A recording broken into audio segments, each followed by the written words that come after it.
नमस्कार विद्यार्थी मित्रांनो, 12वी बोर्ड लेखी परीक्षा सुरू होण्यास काही दिवसाचाच कालावधी राहिलेला आहे। आता या कमी कालावधीमध्ये जे काही तुमचे विषय असणारे आहेत या विषयाची निश्चित तुम्ही चांगली तयारी करत असणार यात काही शंका नाही। पण या विषयाच्या तयारीच्या व्यतिरिक्त आणखीन काही गोष्टींची तयारी तुम्हाला करणं गरजेचं आहे। कारण एकीकडे राज्य मंडळ म्हणजे महाराष्ट्र राज्य माध्यमिक उच्च माध्यमिक शिक्षण मंडळ पुणे याला आपण राज्य मंडळ म्हणतो। हे राज्य मंडळ येणारी 10वी आणि 12वीची जी लेखी बोर्ड परीक्षा असणारी आहे ही अतिशय कडक पद्धतीने शिस्तबद्ध पद्धतीने कशी पार पडेल या दृष्टिकोनातून उच्च पातळीवर प्रयत्न सुरू आहेत। यासाठी त्यांनी एक वेगळा प्रयोग यावर्षी केलेला आहे की एकाच महाविद्यालयातील किंवा ज्युनियर कॉलेजचे विद्यार्थी वेगवेगळ्या परीक्षा केंद्रावर पाठवलेले आहेत, म्हणजे मिक्सिंग केलंय। आणि त्यामुळे विद्यार्थ्यांच्या मनावर निश्चित थोडासा ताण येऊ शकतो, त्याची कारणं वेगळी आहेत। पण हे जे मिक्सिंग होणार आहे याच्यामुळे ज्या विद्यार्थ्यांनी चांगला अभ्यास केलाय त्यांना कोणत्याही प्रकारची अडचण येणार नाही। पण ज्याला चुळबुळ करून थोडं इकडं तिकडं करून विचारून माहिती घेऊन उत्तर लिहिण्याची जी काही सवय असणारी आहे ती इथं अजिबात चालणार नाही। त्यामुळे परीक्षेला तुम्ही जाताय ना, लेखी परीक्षेला जाताना नेमक्या कोणत्या गोष्टींची काळजी घेतली पाहिजे आणि कोणत्या गोष्टी टाळल्या पाहिजेत या अनुषंगाने आज आपण या व्हिडिओमध्ये चर्चा करणार आहोत। नमस्कार मित्रांनो, मी प्राध्यापक मिलिंद गायकवाड आणि आपण पाहतात यश अकॅडमी कराड। विद्यार्थी मित्रांनो, परीक्षेला जाताना सर्वप्रथम तुम्हाला परीक्षा केंद्र जे तुम्हाला नमूद केलेलं ऍडमिट कार्डवर असणार आहे त्या रिसिटवर त्या केंद्रावर किमान 1.5 तास अगोदर तुम्हाला उपस्थित राहावं लागेल। हे कुठं लिहिलेलं नाही, परंतु तिथं 1 तास 1.5 तास अगोदर गेल्यानंतर तुम्ही तिथं स्थिर स्थावर होणार। परंतु 1.5 तास अगोदर तिथं पोहोचण्यापूर्वी आणि घरातून निघताना काही गोष्टींची आवश्यक बाबी ज्या तुम्हाला सोबत घेऊन जाव्या लागणार आहेत त्या सर्वप्रथम ऍडमिट कार्ड, त्याबरोबर ज्युनियर कॉलेजचं किंवा महाविद्यालयाचं तुमचं आयडेंटिटी कार्ड असेल किंवा काही विद्यार्थ्यांच्या बाबतीमध्ये लेखनिक सोबत घेतला असेल किंवा हँडिकॅपचं एखादं प्रमाणपत्र असेल तर ते तुमच्या सोबत असणं गरजेचं आहे। कारण त्यासाठी वाढीव 30 मिनिटाचा कालावधी तो दिलेला आहे, तो तुम्हाला माहीत असणं गरजेचं आहे। त्यासाठी ते प्रमाणपत्र आवश्यक असणार आहे, म्हणजे ऍडमिट कार्ड असायला पाहिजे, कॉलेजचं आयडेंटिटी कार्ड असायला पाहिजे आणि इतर आवश्यक बाबी। आणि त्याचबरोबर लेखन साहित्य म्हणजे रायटिंग मटेरियल मध्ये पेन असेल, पेन्सिल असेल, रबर, ज्या काही गोष्टी आवश्यक असणार आहेत, पट्टी वगैरे, ह्या सगळ्या तुमच्या सोबत असायला पाहिजेत। म्हणजे हे सगळ्यात महत्वाचं असणार आहे। पेनच्या बाबतीमध्ये एक तुम्हाला सूचना सांगतो की ज्यावेळी उत्तरपत्रिका तुम्ही लिहित असताना त्यावेळेस एकच पेन तुमच्याकडे असतो। पण विद्यार्थी मित्रांनो, आता तुम्हाला संधी आहे की 3-4 पेन की जे कागदावर सराव करून हे करा। ऐन वेळेस परीक्षेमध्ये नवीन पेन चालू करू नका। म्हणजे किमान चालू असलेला पेन असे 4 पेन तरी तुमच्याकडे असायला पाहिजेत आणि ते एकाच शाईचे असावेत, म्हणजे निळी शाईच असायला पाहिजे, वेगळ्या शाईचा पेन वापरायचा नाही। मध्येच तो बंद पडला आणि वेगळी शाई वापरली तर तिथं तुमची अडचण होऊ शकते, कारण तिथं शाई बदलली म्हणून शंका उपस्थित केली जाऊ शकते। त्यामुळे इथं तुम्ही या गोष्टी टाळणं गरजेचं आहे। म्हणजे पेन जे असणारे आहेत तुमचे बॉल पॉइंट असतील किंवा अन्य, हे 3-4 तरी तुमच्याकडे असणं आवश्यक असणार आहे संपूर्ण परीक्षा होईतोपर्यंत। परीक्षेला जाताना किमान 3 तासाचा पेपर असेल तर 1.5 तास अगोदर तर 4.5 तास झाले, येण्यासाठी परत अर्धा तास। या सगळ्या गोष्टींचा विचार केला तर जाताना थोडंसं पेट पूजा करणं देखील गरजेचं असणार आहे। अगदी लाईट का असेना, परंतु थोडंसं अल्पोपहार होणं गरजेचं असणार आहे। विद्यार्थी मित्रांनो, ज्यावेळी तुम्ही परीक्षा केंद्राच्या आवारामध्ये प्रवेश कराल त्यावेळेस तुम्हाला ती वर्ग खोली तुमच्या एक्झाम सीट नंबरवरून पाहायला मिळेल आणि त्यावेळेस तुम्ही त्या वर्ग खोलीमध्ये किंवा त्या दिशेने जाल। तिथं पोहोचल्यानंतर आत जाण्यापूर्वी देखील काही गोष्टी करणं गरजेचं असणार आहे।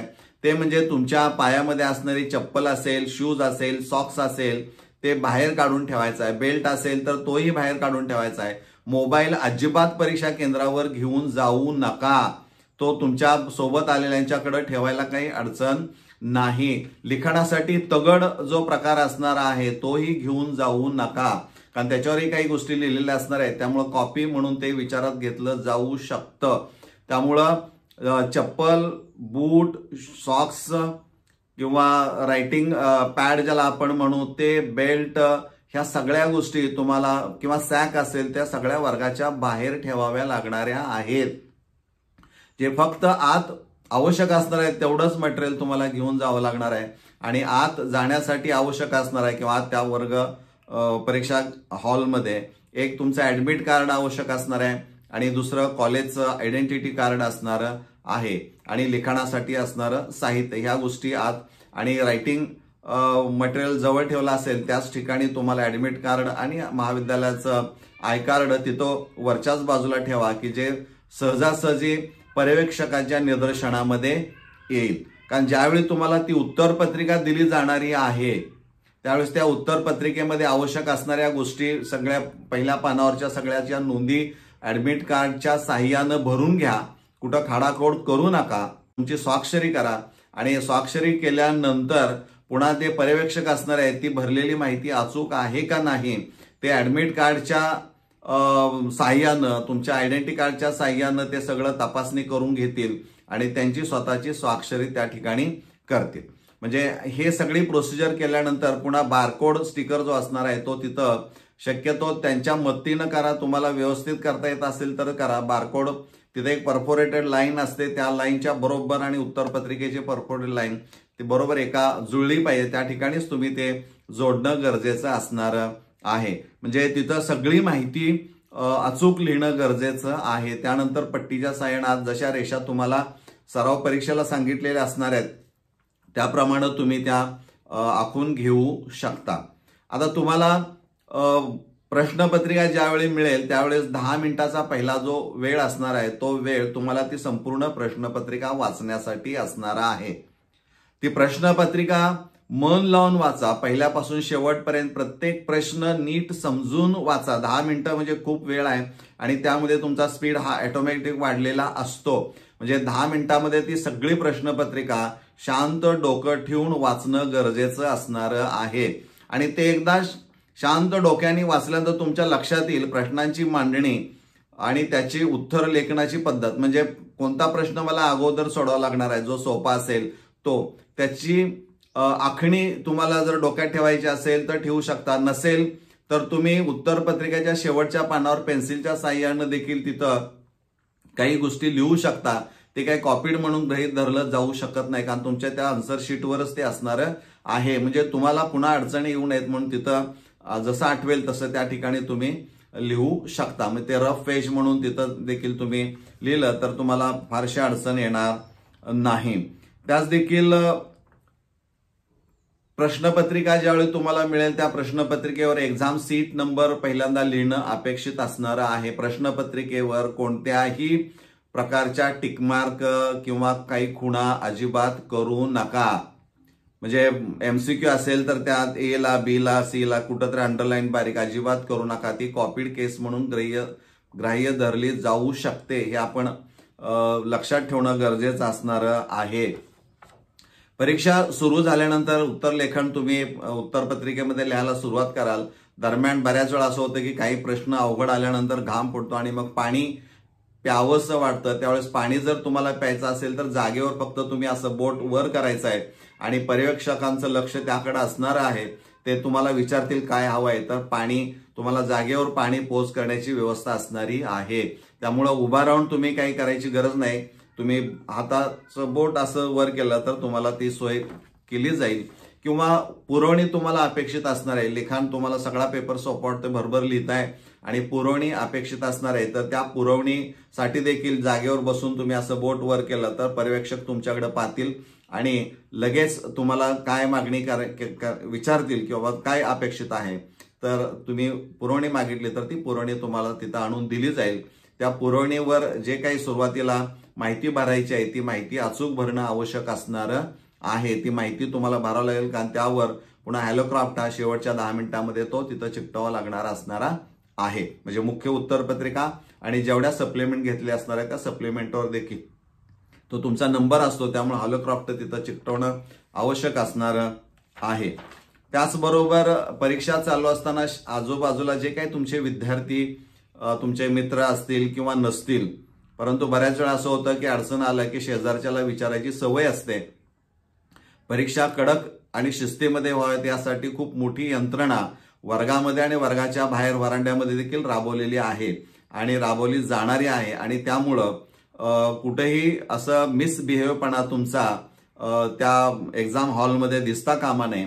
त्यामुळे शेजारचा पाठीमागून बोट लावून तुम्हाला म्हणतो की अरे अरे बघ हे मला, तर अजिबात सहकार्य कुणाला करू नका. सहकार्य जर केलं तर तुम्ही स्वतः अडचणीमध्ये आले, एक लक्षात घ्या. कारण ऐन वेळेस जर तो म्हणाला नाही मी काय बोललो नाही हाच म्हणतोय, तर तुमच्या ते अंगलट येऊ शकतं. त्यामुळे सहकार्य करू नका. तुम्हाला जे येतंय ते तुमच्या पद्धतीने लिखाण करा. आणि अगदीच कुणी जास्त त्रास देत असेल तर मात्र पर्यवेक्षकांना थेट तुम्ही सांगू शकता. म्हणजे ते त्यांच्या निदर्शनास आणून देणं आवश्यक असणार आहे. म्हणजे खिसे तपासूनच तुम्ही आत आलास, त्यामुळे तुमच्या खिस्यामध्ये फिजिकल व्हेरिफिकेशनच्या वेळी काही मिळू नये ही एक अपेक्षा इथं असणारी आहे. म्हणजे जे प्रश्न एकूण तुम्हाला सोडवायचे आहे ते काळजीपूर्वक सोडवा आणि शेवटच्या 10 मिनिटांमध्ये जो काही कालावधी 10 मिनिटाचा राहिला असेल त्या वेळेमध्ये सगळे प्रश्न तुमचे सोडवून व्हायला पाहिजेत. आणि पुन्हा पहिल्यापासून प्रश्नपत्रिका आणि त्याप्रमाणे जे काही सेक्शन असतील जे काही असेल त्याप्रमाणे तुम्ही सोडवलेलं आहे का याची खातरजमा करणं गरजेचं आहे. ते एकदा खातरजमा झाली की मग तुम्ही शांत बसायला काही हरकत नाही. सगळ्या सप्लिमेंट ज्या घेतल्या असतील त्या सप्लिमेंट मुख्य उत्तरपत्रिकेला जोडा आणि मुख्य उत्तरपत्रिकेवर लिहिलं असतं मेन आन्सर शीट 1 आणि नंबर ऑफ सप्लिमेंट अटॅच्ड जेवढ्या असतील आणि पुढं टोटल ती लिहायला कदापि विसरू नका. कारण चुकून एखादी घाळ झाली तर त्या मुख्य उत्तरपत्रिकेवर किती सप्लिमेंट जोडलेले आहेत हे निश्चित तुम्हाला सांगता येऊ शकतं. कारण तिथं जर नसेल तर मग मात्र अडचण येऊ शकते. त्यामुळं विद्यार्थी मित्रांनो, परीक्षेच्या दृष्टिकोनातून म्हणजे अभ्यास सोडून ह्या गोष्टी देखील तुम्हाला लक्षात ठेवणं खूप गरजेचं असणार आहे आणि हे लक्षातच ठेवायचं आहे. आणखीन एक महत्वाचं आहे की बऱ्याच वेळा विद्यार्थी परीक्षा सुरू झाल्यानंतर ऍडमिट कार्ड विसरतो किंवा ते विसरूच नये पण कुठंतरी मिसप्लेस होऊ शकतं, घाळ होऊ शकतं आणि मग अंडर टेन्शन विद्यार्थी जातात. तर जाण्याची गरज नाही. तुम्ही संबंधित महाविद्यालयामध्ये क्लार्कला भेटून बाबा ऍडमिट कार्ड हरवलेलं आहे आणि मला डुप्लिकेट पाहिजे, तर तुम्हाला ते डुप्लिकेट वर लिहून तुम्हाला ते निश्चित दिलं जाईल. थोडा कालावधी जाऊ शकतो त्यामध्ये, परंतु टेन्शन किंवा तणावामध्ये जाण्याचं काही कारण असणार नाही. त्यामुळं हे अभ्यासाच्या व्यतिरिक्त परीक्षा हॉलच्या बाहेर, घरातून परीक्षा हॉलवर किंवा केंद्रावर जाताना आणि परीक्षा हॉलमध्ये कशा पद्धतीनं आपण किंवा कोणत्या गोष्टी केल्या पाहिजेत आणि कोणत्या गोष्टी टाळल्या पाहिजेत हे देखील खूप महत्वाचं आहे. आणि म्हणून मला असं वाटतं की हे तुमच्यापर्यंत पोहोचवणं गरजेचं असणार आहे. म्हणजे मी कॉपी करणार नाही, मी जे लिहीन ते माझे मार्क असणार आहेत असे खून गाठ तुमच्या मनामध्ये तुम्ही बांधणं गरजेचं असणार आहे. कारण तुमची गुणवत्ता हीच तुम्हाला शेवटपर्यंत तारणारी असणारी आहे. आजूबाजूंच्याकडून मिळवलेले गुण हे तात्पुरते असणारे आहेत, ते तकलादू म्हणजे टिकाऊ असणार नाहीत. आणि मित्रांनो, त्यामुळं तुम्ही तुमच्या स्वतःवर विश्वास ठेवायला शिका. कारण ही एकच परीक्षा नाहीत, तर आयुष्यामध्ये तुम्हाला अनेक परीक्षा द्यायच्या आहेत आणि त्या स्वतः तुम्हाला वैयक्तिक द्यायच्या असल्यामुळं त्याची तयारी ही तुम्ही स्वतः करावी असं मला वाटतंय. आणि मला जे वाटत होतं की हे मुलांच्यापर्यंत पोहोचवणं, इव्हन पालकांनी देखील ह्या गोष्टीची काळजी घेणं गरजेचं असणार आहे की जेणेकरून आपला विद्यार्थी हा भयमुक्त वातावरणामध्ये, भीतीमुक्त वातावरणामध्ये कॉपी न करता चांगल्या पद्धतीनं कसा तो उत्तरपत्रिका लिहील संबंधित विषय त्याकडे काळजी देणं किंवा त्या अनुषंगानं तयारी करून घेणं गरजेचं असणार आहे. त्यामुळे परीक्षा हॉलमधून उत्तरपत्रिका दिल्यानंतर थेट घरी जा आणि पुढच्या पेपरची तयारी करायला सुरुवात करा. अजिबात झालेल्या पेपरवर कसल्याही पद्धतीची चर्चा करू नका. कुणीही म्हणत असेल तर चर्चा करू नका, कारण उत्तर लेखन तुम्ही केलेलं असल्यामुळे एकदा ती उत्तरपत्रिका तुमच्या हातातून गेली की तुमचा विषय तो संपला. तुम्ही चर्चा करून त्यातून काहीही मिळवू शकणार नाही. त्यामुळे मित्रांनो, तुमच्या या येणाऱ्या परीक्षेला यश अकॅडमी कराड या यूट्यूब चॅनल मार्फत तुम्हाला हार्दिक शुभेच्छा. Best of luck.